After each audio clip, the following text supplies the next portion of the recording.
Welcome back to Blue's Garden, Making Beach Plum Jelly. This is a Cape Cod favorite and a family recipe from my mom. Out in the Cape, actually any coastal area on the East Coast, Maine to the mid-Atlantic, beach plums grow in the sandy areas. I pick, when I go out, mostly the ripe, but I also pick a few occasional underripe. They help a little with adding a little extra of the pectin. I save them all, wash them when I get back. I try and remove the leaves and whatnot. Any stems. I don't pull all of the stems out of the fruit, but any twigs and whatnot. Rinse them thoroughly, drain them, and then I actually freeze them because I pick over time. And so I freeze them in batches as I get them.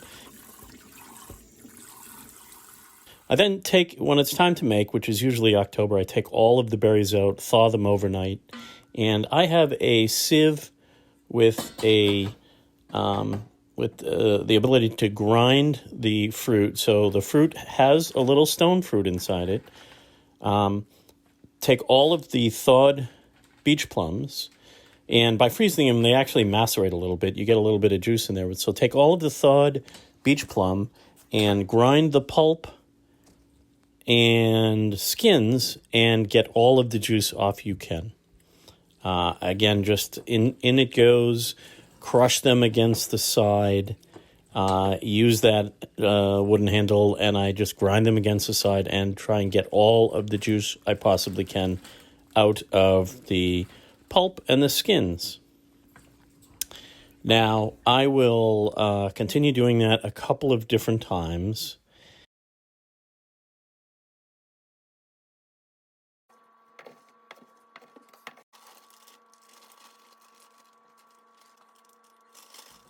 Then I'll actually take the mashed skins and pulp, and then I will heat it up for a little bit, and then pour the juices off, and then do a second grind. Crush that with a potato masher, and sort out off the juices.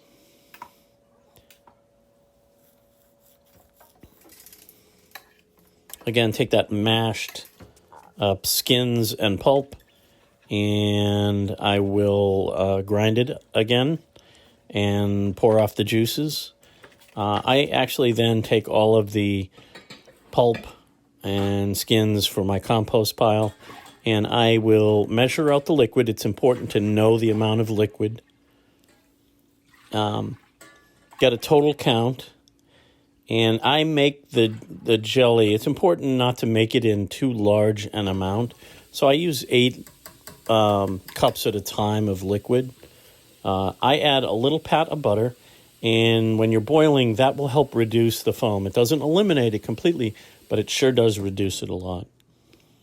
I add a packet of shore gel pectin, 1 per 8 cups. It really, if you have much more liquid than that, then do it in 2 batches. Bring that to a rolling boil, which is a boil that you can't, that when you stir it, it doesn't reduce. And then the measurement, you're going to have to do a little math here, but the measurement is 5 cups of liquid to 7 cups of sugar. 5 cups of liquid to 7 cups of sugar. So do the math based on how much liquid you have.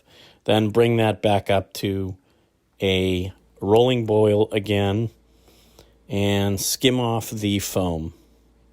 You don't want to put that in. It makes for a discoloration in your jelly. So skim off the foam. And at that point, you are ready to begin jarring up. Take all of my sterilized boiled jars and start pouring off the liquid into all the jars. Some of them are quart jars, some of them are pint jars, and some of them are half pint jars for me. The half pint makes a great size for gifts for people. Pouring off all the liquid.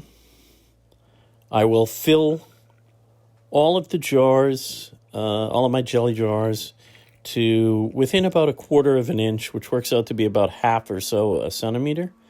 About 1/4 of an inch from the top. You want a little gap, but not a huge gap. And then once you've filled them all, this is very important. You want to clean all the rims. Just wipe it down. You want to make sure that there's a good seal between the lid, which I also have sterilized by boiling. Good seal between the lid and the glass jar. Take your sterilized rings and start tightening them. Again, filling all your jars and tighten your rings.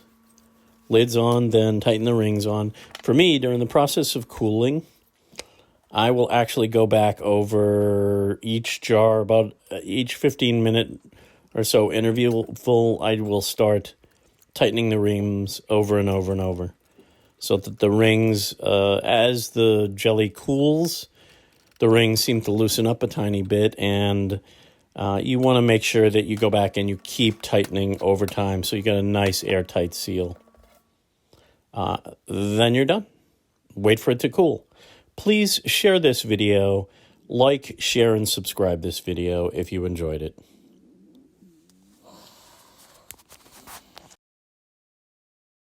Thanks, and don't forget to like and subscribe for more Blues Garden tips.